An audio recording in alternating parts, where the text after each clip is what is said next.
Temas 6 y 7, el sector secundario. En esta segunda parte del vídeo nos vamos a adentrar en la transformación de las materias primas, la producción de bienes y servicios y qué es la deslocalización.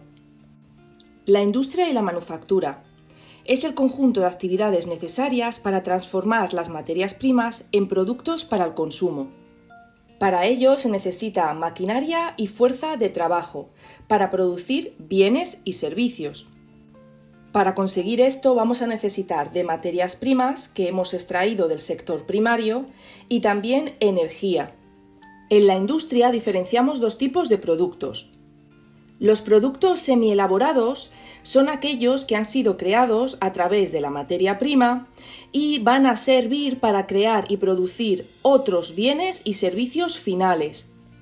Por ejemplo, los tablones de madera han sido sacados de esos árboles del sector primario, han sido pulidos, se les ha dado un tratamiento, pero es un producto semi-elaborado que va a ser utilizado después para crear un producto final, como por ejemplo una mesa. El otro tipo de producto sería ya el producto elaborado o final, que es para consumir directamente. Por ejemplo, la piel de la vaca es la materia prima que viene del sector primario. Al introducir energía, maquinaria y fuerza de trabajo, lo transformamos en un producto semi-elaborado, es decir, el cuero. Después, este producto semi-elaborado, de nuevo introduciéndole maquinaria, fuerza de trabajo y energía, podemos conseguir productos finales o elaborados, como puede ser un par de zapatos. Para entender bien el sector secundario y la producción industrial, debemos hacer una breve historia de la revolución industrial. Durante miles de años, el ser humano había producido sus bienes a través del trabajo artesanal, es decir, a través de las manos. De ahí viene la palabra manufactura, hecha con las manos. La única fuerza y fuente de energía que utilizaban era la propia fuerza del ser humano o la de los animales. Sin embargo, en el siglo XVIII comenzó el boom de la revolución industrial, empezando en Reino Unido y extendiéndose rápidamente a América y a toda Europa. Una de las primeras máquinas más importantes en ser creada en esta revolución industrial fue la máquina de vapor. Gracias a esta máquina de vapor, ahora la fuerza del agua siendo calentada, ese vapor de agua, permitía el movimiento, es decir, permitía crear energía que no fuese solamente humana o animal. Rápidamente esta máquina de vapor fue utilizada, por ejemplo, para los transportes, creándose los ferrocarriles y también los primeros barcos a vapor. Estas máquinas empezaron también a hacer que la agricultura fuera más eficiente, así que menos gente era necesitada para trabajar en el campo, había un excedente de mano de obra, y comenzó ese éxodo rural, es decir, esos trabajadores que vivían en las zonas rurales se fueron a las ciudades en busca de trabajo en las recién creadas fábricas e industrias. Esto también hizo posible la producción en masa, haciendo productos más rápidamente y a un precio más barato que antes. Se introdujo también el trabajo en cadena, siendo la empresa Ford la primera en construir coches con este sistema de producción. Gracias a esta revolución industrial del siglo XVIII, en la actualidad podemos disfrutar de numerosos dispositivos en nuestros hogares o, por ejemplo, nuestros teléfonos móviles. Pero en los inicios de la revolución industrial no todo fue positivo. Al no haber un control por parte del Estado y del gobierno, se permitía el trabajo infantil. Niños de edades de incluso 4 años trabajaban en las minas. Los salarios de las mujeres eran la mitad o un tercio de los hombres. Y no existían ni los seguros ni los sindicatos, haciendo que si algún trabajador era herido, no cobraba ningún tipo de manutención. Poco a poco y después de largas luchas, el proletariado, es decir, este grupo de trabajadores, fue consiguiendo derechos como la jornada de 8 horas, las vacaciones pagadas y el derecho a una sanidad y seguros. Las áreas industriales. En la actualidad, las manufacturas y la industria principalmente se dan en esas fábricas o talleres. Las grandes empresas deciden establecer y construir sus fábricas y talleres en lugares buscando unas características concretas. Buscan terrenos llanos en lugares secos y a un precio bajo, ya que estas fábricas normalmente ocupan muchos metros cuadrados. Por esta razón, la mayor parte de las fábricas se localizan a las afueras de las ciudades, para evitar esos precios altos que puede suponer una fábrica dentro del centro de la ciudad, y también por el tema de la contaminación. Se crean, por tanto, a las afueras de las ciudades lo que conocemos como polígonos industriales. Además del terreno, lo que buscan es que los trabajadores de la zona en la que vayan a construir esta fábrica tengan las habilidades y los conocimientos necesarios para poder producir en ellas. Y esto normalmente es resultado de la educación y de la experiencia. Pero por otro lado, también buscan que estos trabajadores no tengan salarios muy altos. De esa es la razón por la que algunas fábricas se localizan en países pobres o subdesarrollados, ya que estos trabajadores cobran menos salario y la empresa de esta manera obtiene más beneficios.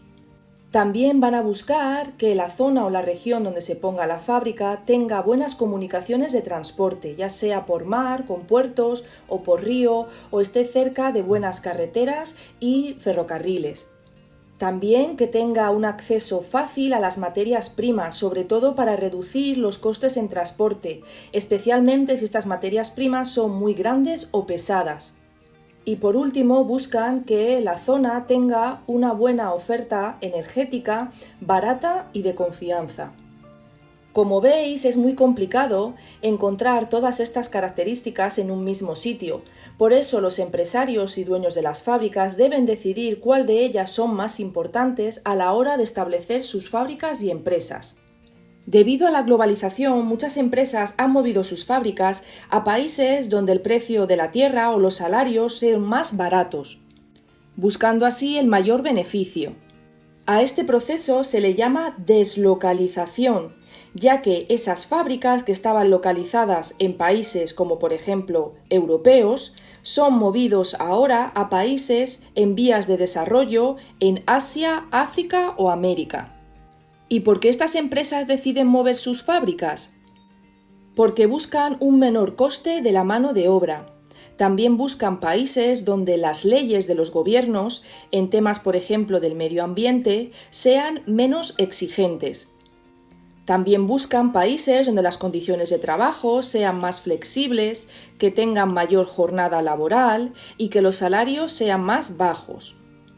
Esta deslocalización hace que los productos sean más baratos, pero trae también muchas consecuencias negativas, sobre todo para esos países desarrollados en los que estaba primero la fábrica y que ahora la pierden porque se van a otros países en vías de desarrollo. En estos países de origen aumenta el desempleo, ya que las fábricas cierran y se van a otra región. Es cierto que en el otro país, sea por ejemplo asiático o africano, va a aumentar el empleo, pero es un empleo de baja calidad. También produce más contaminación o destrucción del medio ambiente, ya que normalmente en el país de destino los controles ambientales son menos sensibles. La industria en China. En 1990, Estados Unidos era el mayor productor a nivel mundial, pero China ha crecido recientemente, llegando incluso en el año 2010 a producir más que Estados Unidos. Como podéis observar en estos gráficos, aquí tenemos el Producto Interior Bruto en 2018 de China, siendo el segundo país a nivel mundial, pero en cuanto a producción de bienes y servicios, China está ya muy por encima de Estados Unidos, por eso China se la conoce como la fábrica del mundo. ¿Y a qué se debe este crecimiento tan rápido? Antes de la década de 1970, China tenía una economía fuertemente planificada. Sin embargo, a partir de 1978, el gobierno permitió la inversión de capital privado. De esta manera, fomentaba también que las empresas extranjeras invirtieran en China. También en 2001, China se va a unir a la World Trade Organization, a esa organización mundial de comercio, permitiendo exportar productos a países europeos y norteamericanos. y también por esa mano de obra tan barata que hace que los salarios en China sean más bajos que en los países desarrollados. De esta manera es más fácil producir bienes y servicios en China a un precio y con altos beneficios para las empresas. Debido a todas estas razones, las empresas extranjeras han empezado a deslocalizar sus fábricas y construirlas en China. Y este crecimiento industrial en China ha contribuido a la globalización. ¿Qué tipo de bienes produce China? En la década de los 90, China principalmente exportaba cosas como ropas, zapatos, juguetes. Estos productos requieren de mucha mano de obra porque son bastante fáciles de hacer, pero por tanto estos trabajadores en realidad no necesitan ser trabajadores con mucha experiencia o habilidades. Con el pasar de las décadas, después, en los años 2000 y 2010, China ha comenzado a producir cada vez más productos más avanzados, que requieren ya de una mano de obra con más experiencia y con más habilidades, y por tanto también requieren de mayor inversión en tecnología. Hablamos de productos electrónicos como frigoríficos, hornos, televisiones, teléfonos móviles. También información y tecnología como por ejemplo los ordenadores, los routers, los módems. E incluso los chinos se han adentrado en una de las empresas que siempre ha sido europea y norteamericana por antonomasia, la empresa automovilística. China, por ejemplo, está produciendo muchos vehículos eléctricos. Las marcas. Muchos productos están hechos en China, es decir, se producen en China por compañías y empresas extranjeras o multinacionales. Luego estas empresas extranjeras venden estos productos a un precio más alto debajo de ese nombre, como por ejemplo seguro que os suena Nike o Apple. Estos productores chinos solo se llevan una pequeña proporción del precio que en realidad los consumidores pagan en la tienda. Sin embargo, cada vez más, industrias chinas están intentando desarrollar sus propias marcas para así poder vender sus productos a ese precio más alto y sacar más beneficio. Seguro que os suenan algunas de las marcas de teléfono móvil que hay en la actualidad y son chinas. La industria en Europa. Ya hemos visto cómo la revolución industrial surgió en Reino Unido y se extendió rápidamente por Europa, por tanto siempre ha sido una parte importante de su historia y de su economía. En la actualidad, los salarios europeos son bastante altos. Por esta razón, las empresas europeas no producen aquí en Europa bienes y servicios que requieran una mano de obra poco especializada, ya que no les sale rentable, como pueden ser juguetes, ropas o calzado. Van a elaborar productos principalmente que son grandes y pesados, es decir, que cuesta mucho ser transportados. Por eso sí que los producen en Europa, porque van a ser vendidos a los consumidores europeos, como por ejemplo los coches. También en Europa se producen esos bienes y servicios de tecnología, ¿no? De alta tecnología, porque se requiere de mano de obra altamente cualificada. También en Europa se producen bienes lujosos como pueden ser los bolsos, la joyería, productos delicatessen como los vinos. La industria automovilística es sin duda una de las más grandes en Europa. La mayoría de los coches producidos en Europa son vendidos también a los europeos, aunque también se exportan a países como China e India. Este éxito en la industria automovilística europea es principalmente porque los diseños de los coches están hechos para los europeos, que son a fin de cuentas los que van a comprar los coches, es decir, a su gusto y a sus necesidades.